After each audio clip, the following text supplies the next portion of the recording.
Hello, this is Michael Rubin, and we've been talking about Slim Harpo's Baby Scratch My Back. This is a bass harmonica. It's two harmonicas attached by a hinge, made famous by groups like the Harmonicats and Borominovich's Harmonica Rascals and Johnny Palaio's Harmonica Gang, etc. Oh, great. So, in any case, this thing on the back is a microphone, and I'm going to play for you the Slim Harpo bass line, in the electric bass line in Baby Scratch My Back.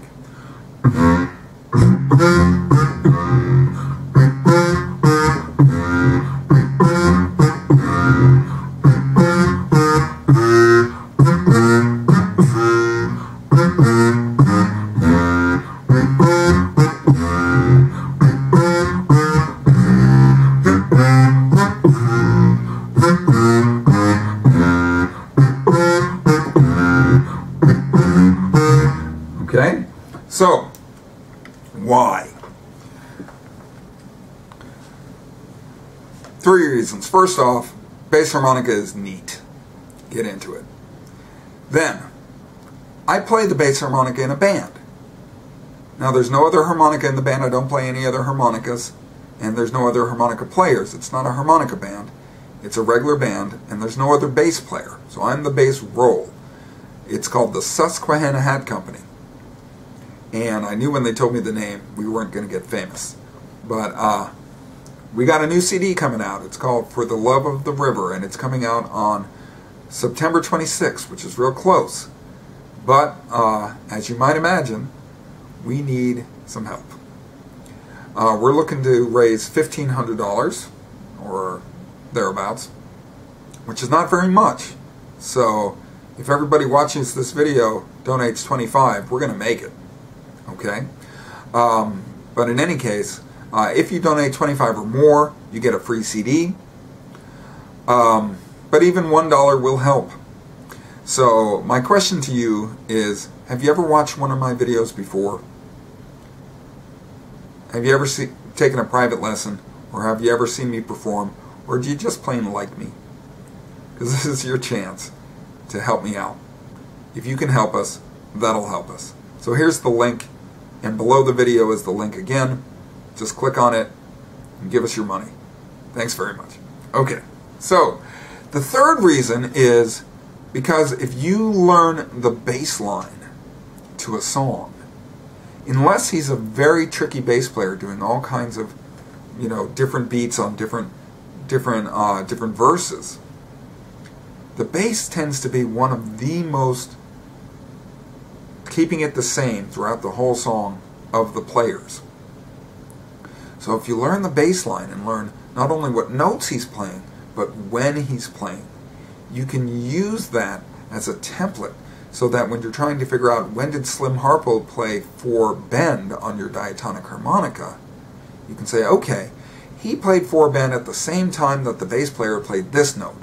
He played this note on the downbeat of the 1. Oh, 4 bend is on the downbeat of the 1. Now, if you don't understand what downbeats and upbeats are, we're going to get to that, although I don't know if we're going to get to that by the end of this video.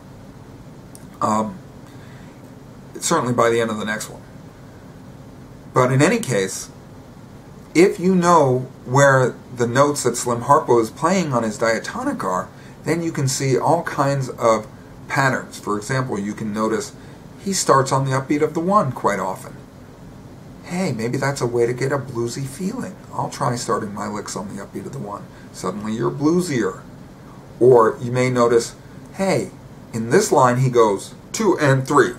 And in this next line he goes 2 and 3.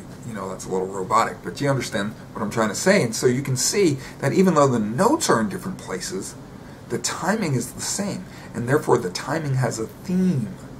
Then you can say, hey, why did he play 1 blow at this point? Well, what chord was the band playing? Well, they were on the 4 chord. When you're playing cross harp in the key on a B flat harmonica, the cross harp key is F, the 4 chord is B flat.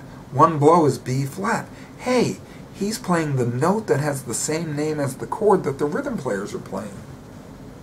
So there's a lot of advantages to knowing about timing.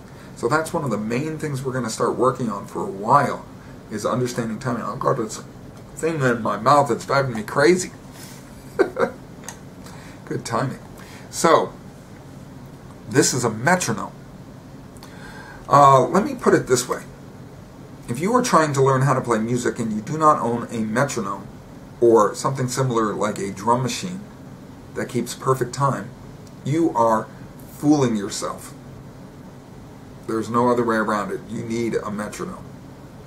Now there's lots of free metronomes online. There's one called weirdmetronome.com, and there's one called webmetronome.com. The problem with doing it with an online metronome is, especially if you have a weak internet connection, the chances are the timing is going to be a little off. You do not want the timing to be off for your metronome. You want steady timing. That is the purpose of the metronome. The metronome will be a slave driver, but it will also be your best friend and your biggest cheerleader. It will say, try again, try again. Okay?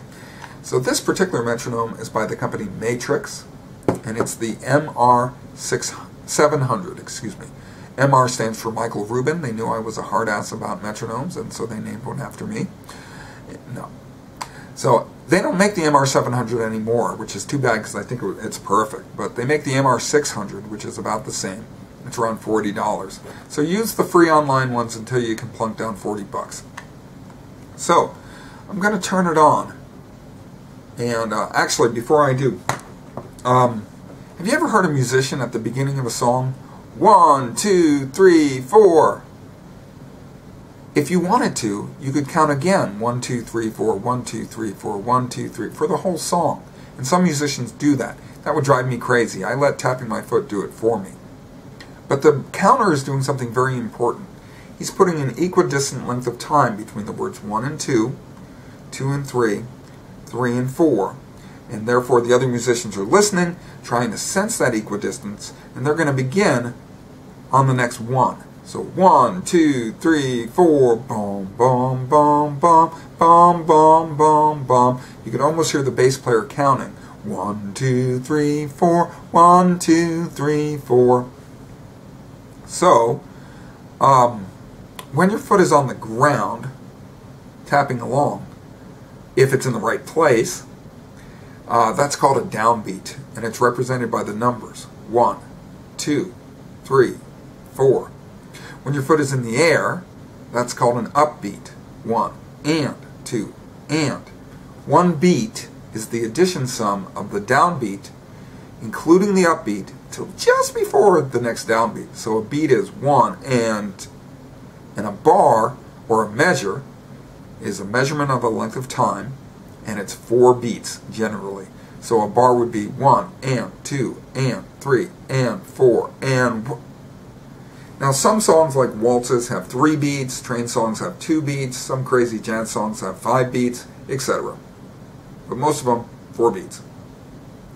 So metronomes can be set to count 4 beats. And if you'll notice, if I count it along, 1, 2, 3, 4, 1, 2, 3, 4. You notice the 1 has a red light. The rest have green lights. And I want you to also notice that there's a left to right pattern. Left, right, left, right. Well, if you're on the left and it's a red click, or a red light, that's the 1. If you're on the left and it's a green light, that's the 3. If you're on the right and you've just followed the red light, that's the 2. If you're on the right and you've just followed the green light, that's the 4. So just by having one color difference on the downbeat of the 1, the metronome is giving you a visual clue for each of the downbeats. Now, in between the downbeats are the upbeats. So 1, 2, 3, 4. I'm going to show you the upbeat of the 1, which is in between the 1 and the 2. 1, 2, 3, 4, 1. Here, and you want to put that upbeat right in the middle, smack dab, like 50% of the way in. Real robotic, especially in the beginning. 1 and 2 and 3. Now later you're going to learn all kinds of tricks about being a little bit before the, before the 50%, a little bit after, and it does all kinds of wonderful things musically. Okay? But in the beginning, to treat it like a robot, 1 and 2 and 3 and putting that and smack in the middle. Okay? I also want you to notice that the 1 sounds different. Bink, bop, bop, bop, bink, bop, bop, bop. 1, 2, 3, 4. Okay, so next time we're going to figure out the bass line to Baby Scratch My Back and when he's doing what notes, and then we're going to start using that to figure out when Slim Harpo is playing what notes on his diatonic, which will allow us to analyze a whole bunch of stuff, which will allow your playing to shoot through the roof. Okay, see you soon. If you can help me with the Susquehanna Hat Company's new CD, I sure would appreciate it. Thank you.